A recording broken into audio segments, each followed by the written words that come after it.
You're listening to Fox City's Murder and Mayhem, your bi-weekly dose of true crime history in a small rural community of Wisconsin. Hey everybody, welcome back to another episode of Fox City's Murder and Mayhem. I'm Eric. I'm Gavin. And Gavin, we're back with another episode. Yep. Another new one. Yep. Because the new ones aren't ever going to die. Not for a while, no. So what fine city are we traveling to today? There's a little bit of Oshkosh in here, just a sprinkle, but actually we're mostly going to be on the Menominee reservation today, which I'm kind of pushing. You know, what's Fox City? That's clearly Menominee Reservation's not the Fox Cities. I'm still going to call it Northeast Wisconsin. I think that's fair. Really what this is just a selfish plug for Gavin's Menominee Indians book, isn't it? No, it's not. No, it's not. But hopefully people don't mind because there will be more Menominee stories down the road. So, maybe next time or maybe in a few months, but there are more. So I do think that our goal with this podcast is to keep people in touch with things that happen near them. And I think the Menominee Indian Reservation is probably a place where nobody else is going to hear this story anywhere else. So I still think, even though it's not the Fox Valley, we're still doing our job. Yeah. Now, that being said, this story actually is known. I'm going to guess it's going to be new to the majority of the people who listen to this. But if you Google it, it's out there. This is not an original to us. It was a pretty big deal, and you'll see why when we get there. Anything else you want to know, or should we just get going? Just jump right into it. Okay, so this is the story of Lizzy Cardiff. And Lizzy was born May 30th, 1891, in Wisconsin, probably in Kashina. She was a full-blooded Menominee tribal member. Sometimes the records call her Elizabeth. But I'm pretty confident that her actual legal name is Lizzy. Okay. That's what most of the records refer to her as. We're just going to call her Lizzy. So people back then, they didn't shorten their names. They actually took their shortened name to make it longer. Well, the thing about this is you have to understand, in the state of Wisconsin, you weren't required to file any sort of vital records before 1907. Okay. If you're born in 1891, you don't have a birth certificate. It doesn't exist. I don't know what her birth certificate says because she doesn't have one. But on all the records that she filled out for other things, it was always Lizzy. So it's hard to say what somebody's legal name is when they don't have a birth certificate. So, whatever. I'm just going to call her Lizzy. At 6 years old, she was enrolled at the government's Menominee Indian Training School in Kashina, which is a federal school for teaching the Menominee Indians how to be better people and less Indian.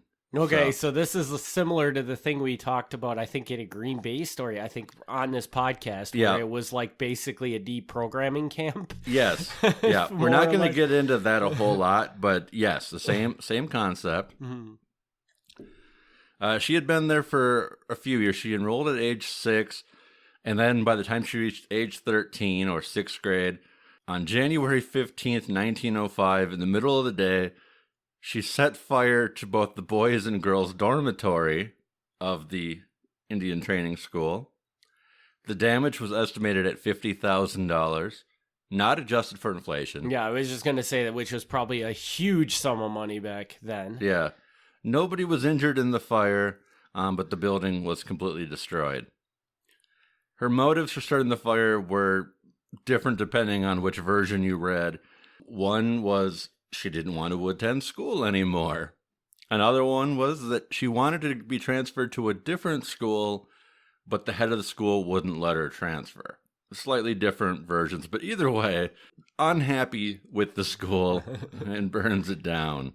And you got to think that if you're willing to burn the school down, she must have been pretty unhappy with that school. Probably pretty unhappy, yeah. I mean, again, she's 13 years old at the time, so Not like she's really thinking things through, but clearly upset. Yes. All right, so the crime occurs in January 1905.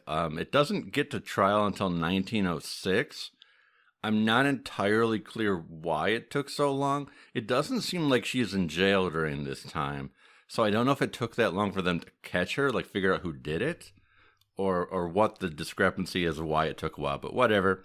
A year later, it goes to trial.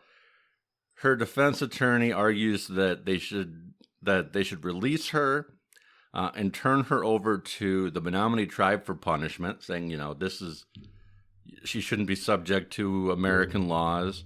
The judge denies this because under the law, reservation and specifically that building were federal property. So they're like, no. Like what you did, you didn't destroy Indian property. You destroyed federal government property. And that's not cool. You cannot drop this. The trial finally comes about in the spring of 1906 and is held in Oshkosh, which is kind of unusual because normally federal court is either in Milwaukee or Green Bay, but I guess at this time the judge kind of traveled around a little bit, and sometimes it was in Oshkosh. So this one ended up in Oshkosh. I don't know. The way the newspaper writes about these things is weird. Okay. And so I'm just going to, this is a quote here. Lizzy Cardiff is a comely Indian maid of about 16 years, and in court Tuesday afternoon she was neatly and becomingly attired in a white gown and waist and wore a pretty dark straw hat trimmed with blue ribbon. In appearance, the girl is remarkably intelligent for one of her race, and her features are quite regular. Second part of that, she looks smart for an Indian. Yeah. But the majority of this description is like, what a pretty girl she is. And this is not unusual. Like, this is how women were often written about in the newspaper. And I'm not even sure if we've entirely fixed this problem today. If it was a teenage boy, they're not going to write a paragraph being like, look at the really nice shirt he's got on today. Like, that's not going to happen. I think it's funny that that's how sexist they were. They wouldn't have called it sexist, obviously, but we're going to focus on her appearance rather than anything else. And I think that's funny that you bring that up, that maybe that's the way it is today, because I don't know if you're familiar with who Elizabeth Holmes is. Yeah. She recently went to prison for like 11 years for a business she started and stuff like that. And everything I've ever read about Elizabeth Holmes, they talk about it from a very journalistic standpoint, but every time that they write about Elizabeth Holmes, they have to mention something about the way she looks, about her appearance. Mm-hmm. And I still think that is very much, that's a little over the top. Yeah. Because that was the bulk of the content that they wrote was just on her appearance. No, but I do think it still comes up. Yeah. I mean, definitely. I don't know how we get that out of. I get it. It's natural that we've built this, like, not that it's right, but we've built this into like our culture that women are judged on their appearance. Again, not that it's right. I would like to think in a court setting, we could remove that. At some point in time, that should go away, right? Yeah. This you are not being here on trial for your appearance. So, like, this should not factor into this at all. So she's tried in federal court. She's found guilty of arson committed by an Indian on a government reservation and sentenced to life in prison. So this is the thing. The way the law was written is that if an Indian committed arson on a government reservation, it was mandatory life in prison. Really? That was the law at the time. And that had recently changed. 9 years earlier, the punishment was mandatory death. Wow. Yeah. So for any sort, okay, and you said was it just government property arson? Government property, yeah. Wow. Yeah. Like, the judge is like, I don't want to do this, but, like, I don't have a choice here. Like, this is, like, how it's written. This is, you're found guilty, I have to do this. So, yeah, oof. She's sent to Leavenworth Prison in Kansas. 11 women had been sent there before her. During the current warden's time, there had been 3 before. So he had dealt with 3 prisoners, and each time they showed up, he sent them away to another prison, a state prison, which technically you shouldn't send them into a state prison if they're supposed to be in federal prison. The warden's like, I don't care. I'm not putting them here in Leavenworth. And even at the state prison, apparently things weren't very good for those women, because when they arrived, like for the first day or 2, they would more or less put them in a cage until proper things could be set up for them, because there wasn't like a standing area that was appropriate for women. So it's like, oh, we've got this cage that we use. We'll put you in here. Give us a day or 2, and then we'll get you like a cell that not going to be where you're not going to get assaulted by the men. So not fantastic. It sounds horrible, actually. Yeah. So Lizzy arrives at Leavenworth, and the warden, who already has this, record of sending the women to the state prison, now he's like really concerned. He goes, because in the past he's like, the women have showed up and I had to get them out of here because this is Leavenworth. But this time, like, I've got a teenage girl. Like, this isn't like some woman who's like full adult, decided to be a criminal, whatever. This is some kid I've got here.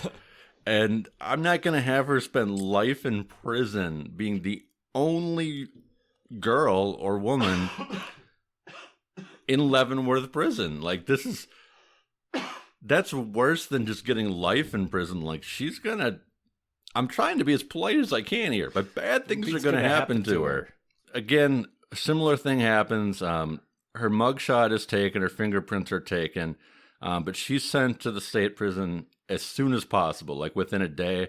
And even on the first day, he wouldn't put her in a cell in Leavenworth. He's like, you're going to stay in the captain's quarters. You're going to eat meals here. You're going to do whatever. We're going to treat you like one of us, because for people who don't know, Leavenworth prison, like part of it is just a regular federal prison, but part of it is like a military base. Right. Like they kind of kept her in the military base part of it. They were like, for tonight, we're going to keep you over here. We're not even going to put you into the prison with those people. Mm-hmm. The warden writes to General Cecil Clay, who is with the Department of Justice, and he's like, this is not right. Leavenworth was never designed for women. Like they shouldn't even be sent here in the first place. He goes, I've got a little girl here. She's frightened. This is not humane at all. Do you know, did they just not have like women prisons at this point? They did not. Okay. They did not. He's like, he explains what he did, he's like, I sent her to the state prison. He's like, I'm not even going to wait for you to give me approval to do this. I'm just doing it. So he sends her over there. And he specifically, in this letter, he says, please, can the federal government design a place that's appropriate for female prisoners? Because I don't ever want to see another woman sent to my prison again. They take that very seriously, but they're not quick about it. So this is 1906. The first female federal prison does not open until 1927. So it takes them 20 years to get there. Which also makes you wonder, like, do women just not commit crimes? Yeah, I mean, until like it's so rare that before the 1920s we just don't have a need to put women anywhere. Yeah, that's crazy. But I mean, they did say, right, that there was at least 11 people with this girl that ended up going to Leavenworth or whatever. Right. Yeah. So, which still is like not a lot. That's not a lot of people. Yeah, that isn't a lot. But I mean, it is still happening. It's unbelievable that it took them that long to come up with a solution to this problem. Yeah. The general public was as outraged as the warden was. They're like, you got a young girl. She's being sent to Leavenworth, which is terrible.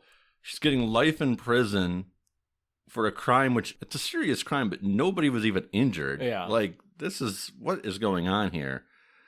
So they were like, please, can we reduce her sentence? To his credit, Judge Quarles, the judge who sentenced her, immediately after the trial, he got on the case and he was like, I want this commuted. And he's like, if I have to personally go to Washington and shake you until you sign something, I will do it.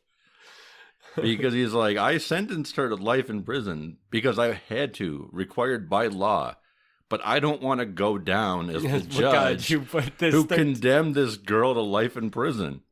So he's like immediately like, he wants everybody to know that he did it because he was forced. Like, he's like, I don't like any of this. President Theodore Roosevelt hears all this. He does commute her sentence in September 1906. So she's been in prison a few months. Just for us that are stupid, what does it mean to commute? So it's basically reduced. Okay. It's basically reduced. She's not pardoned. She doesn't get to go free, but it's reduced. They're going to drop it down, so she only has to be in prison until she turns 21. Then she can go.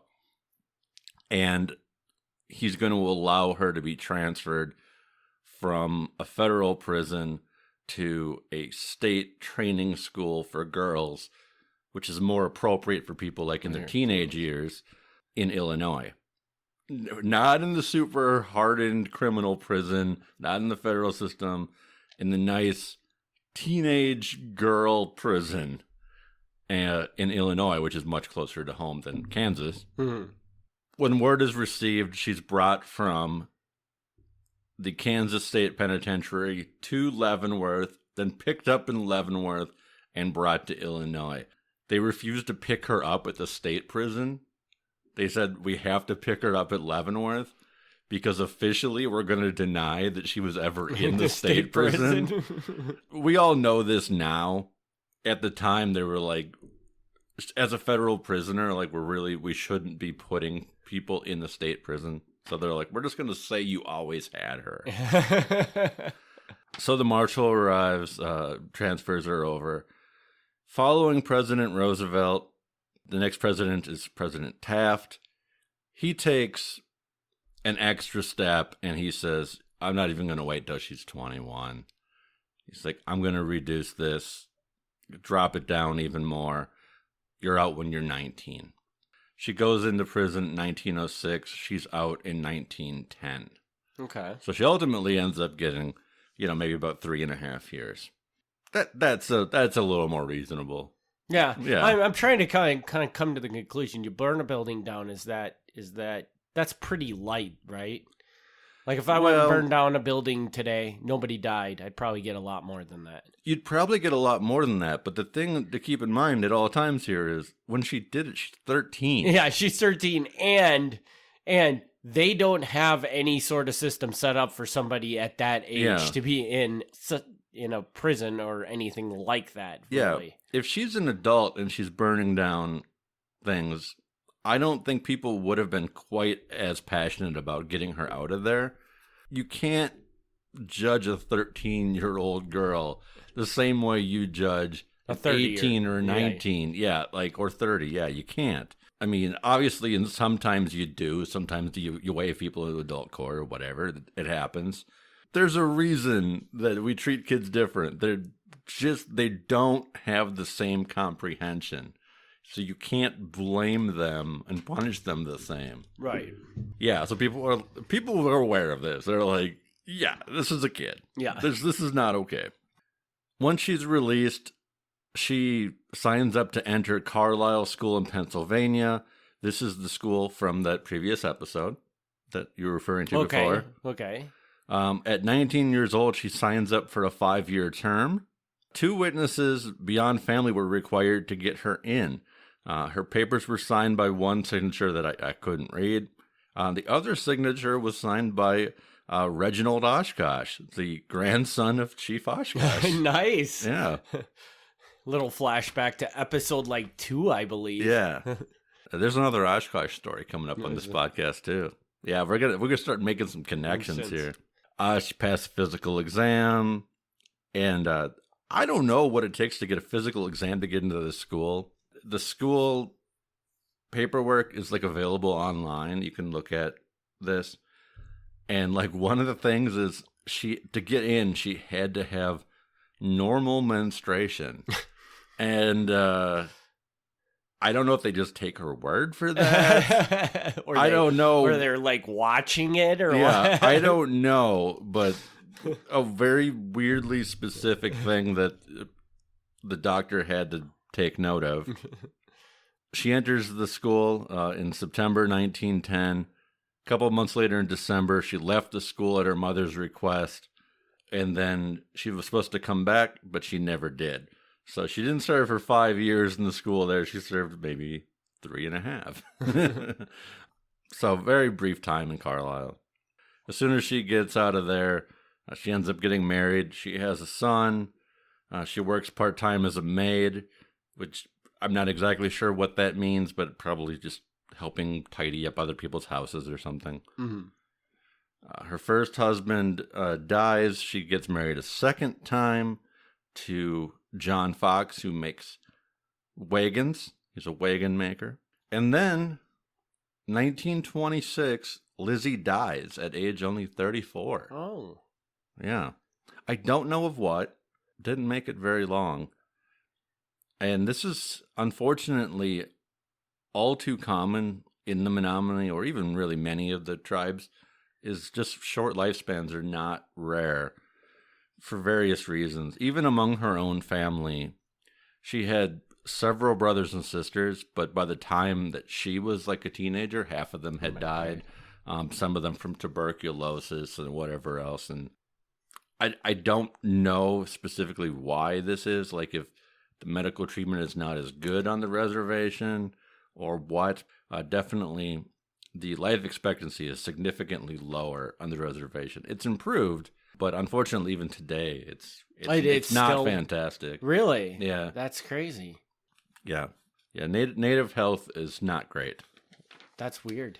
Yeah. And I wonder, it could just be as simple as something weird about their genetics too, I would think. Yeah, I think that's part of it. I mean, there's certainly other things that play into it, like, and I hate to say this because this is like, it's mean. There's definitely like rampant alcoholism on the reservation, and that doesn't help. Yeah, that definitely doesn't help. Yeah, there's any number of reasons.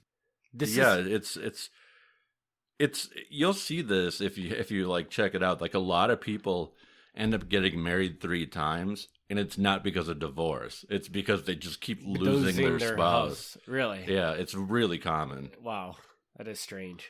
This one, the big grabber for me is still always those schools, man. Yeah. I mean, when we did that first episode, I was like, I cannot believe this existed, and it just blows my mind. Yeah. And I don't know how bad the one in Kashina was. It doesn't have the bad reputation that the one in Pennsylvania had, but I have to assume that, it's a similar thing. It would be better in some respects because at least, you're on the reservation. You're with all your own tribal members. It'd be specifically a Menominee school, but it's still run by the federal government, and the point is still to kind of get the Indian out of you. Yeah, and that's the thing is that, I mean, anytime you build something that is taking in a group of students and trying to undo something that's part of their identity, yeah, that's never going to turn out well. That's just a terrible idea. Right. You just can't do that. Yeah, I would encourage people. I can't show them because the podcast does not have a visual element to it, but I would encourage them to Google Lizzy Cardiff, because like there's the photo of her mugshot from Leavenworth is easily found online. Mm-hmm. And there's nothing native about her. You can tell that already as a kid, like they're making her not native. She's got the fanciest dress, a giant hat, very elaborate hat on. Like she's dressed like she's going to go to a ball. So you wouldn't look at her and say, oh, yeah, that's a native girl. No. Even though she's a full-blooded Menominee, you cannot tell from the photo. Yeah, and that's just so tragic that they did that. And still do that to an extent, I'm sure. Not necessarily for Native Americans, but for other groups and stuff like that. Yeah, I don't know. Whatever. Yeah. So, all right, I don't know that I really have very many questions for this one. No, I mean, I don't know if there are a lot of questions. And she never really did, like, even in Carlisle, you don't have anything that says she did anything while she was at Carlisle. No, the records that remain are very scant. They're like, the records of her trying to get in take up more pages than the records while she's there. Like, it's very uneventful. So is that just because the records aren't available? Like, are they hiding these records because they don't want to show what people are doing? Or I don't think they're hidden because the records all got turned over to, it's either the National Archives or the Library of Congress, but I think it's National Archives. Okay, so if you go online, nationalarchives.gov or whatever it is, that's how I see them. They're publicly available, so there's nothing censored about any of it. Unless they were, destroyed at the time, like anything that exists is out there. And it's interesting because the fact that she goes to Carlisle then really isn't a problem. Mm-hmm. When you initially told the story, I just assumed she had a real problem with this whole deprogramming thing of her. Right. And that's why she did this fire. But maybe that wasn't the case because if she went to Carlisle and went through school just without any, well, at least for the 3.5 years she was there. But then again, she just in Carlisle? Yeah. 3.5 months. 3.5 months, I'm sorry. Yeah. Okay. Like I said, originally when she does the fire, there's discrepancies. And I think this would be cleared up if we saw the original court records. I've not seen the court record. That would probably clarify. The newspapers, like I said, some versions in the newspaper say she just hated the school. Mm-hmm. And some versions said that she wanted to be transferred to Carlisle because one of her friends got transferred there. And she was mad because the principal said, no, I'm not going to transfer you. It could go either way. It could be she hates the school, or it could be that she's okay with the school. She just didn't want to be there. Could be that this school was just horrible. Yeah. You don't know. Like, I know surprisingly little about the Menominee school. Yeah. Like,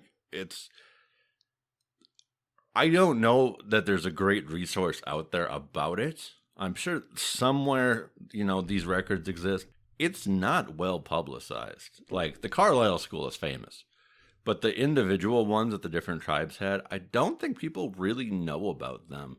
Because that information is not super easy to find. And it was probably just because they were also small. They were also small schools that I mean, what paper trail would be left? Yeah. Yeah.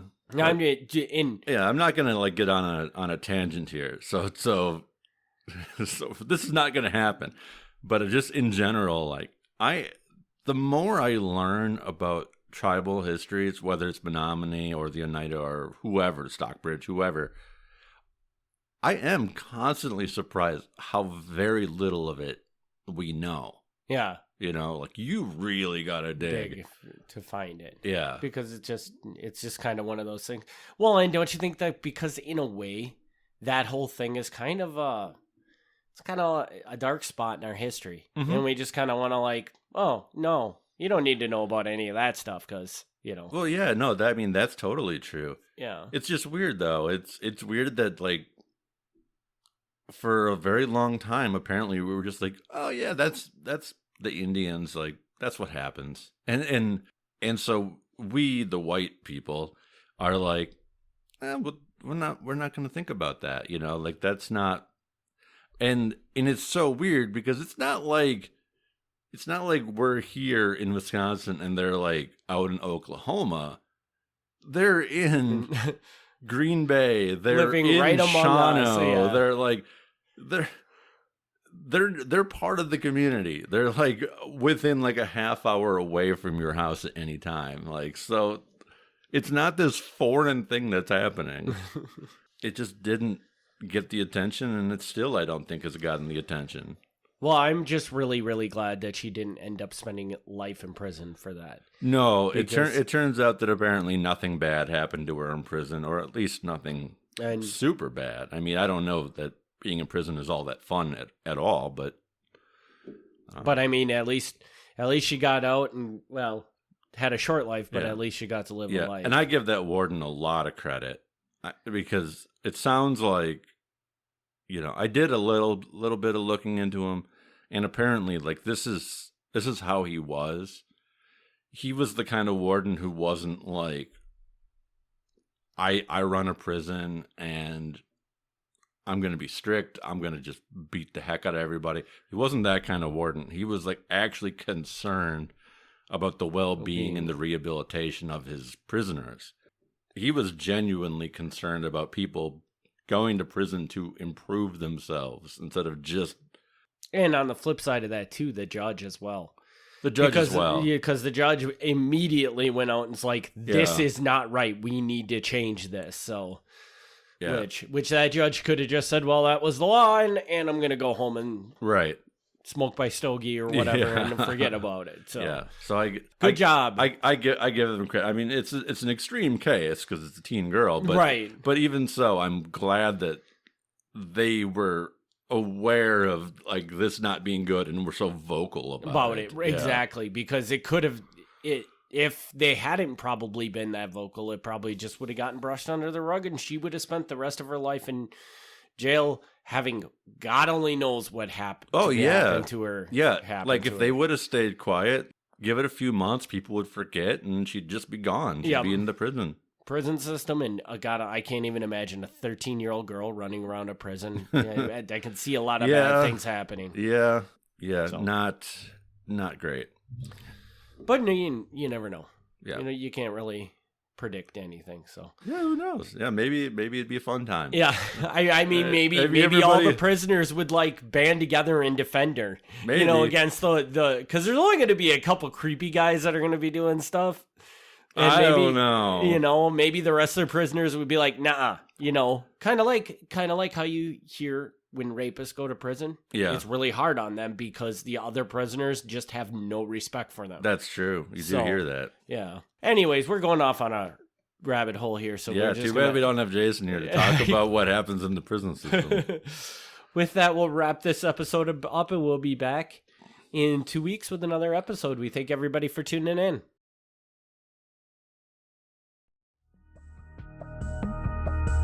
Thanks for tuning in to Fox City's Murder and Mayhem.